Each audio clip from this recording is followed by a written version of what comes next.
tiptoed in a room. I know you got to have your rest.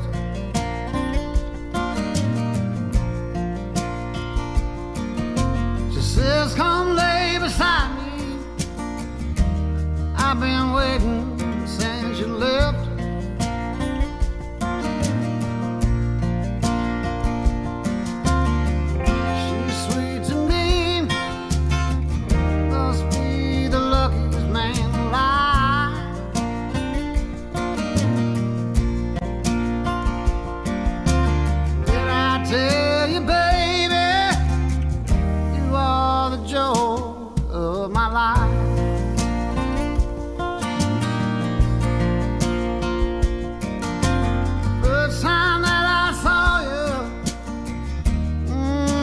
Took my breath away.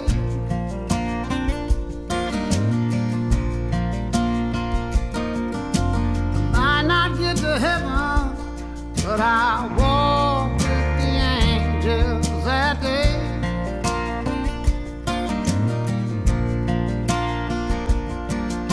She takes me by the hand. I am the luckiest man alive.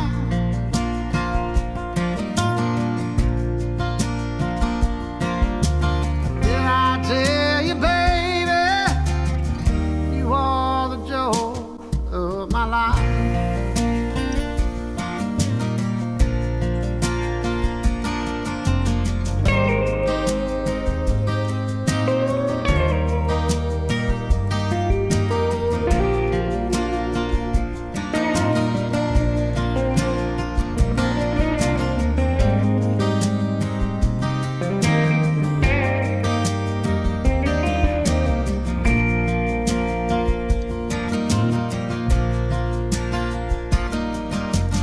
Some may have the world of fame.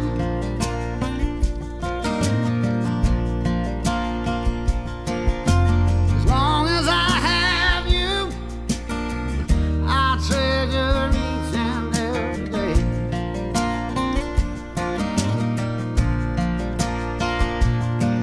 Just take me by the hand. I am the luckiest man alive.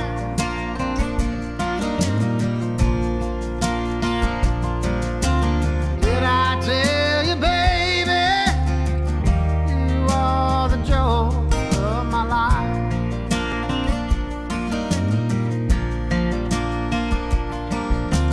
Did I tell you, baby, you are the joy of my life?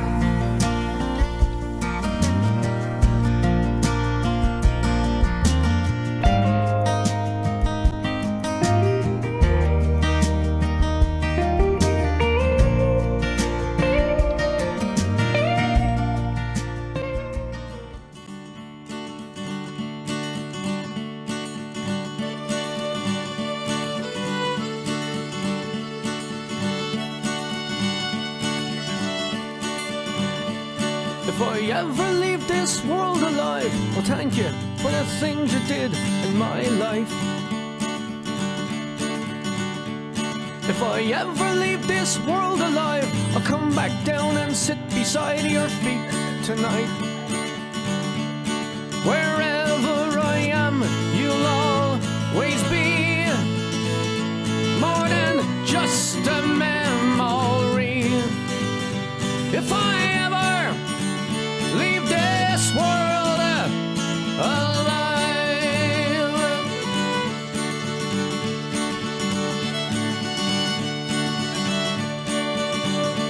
if I ever leave this world alive, I'll take on all the sadness that I left behind. If I ever leave this world alive, the madness that you feel will soon subside. So in a word, don't shed a tear. I'll be here when it all gets weird. If I ever leave this world alive.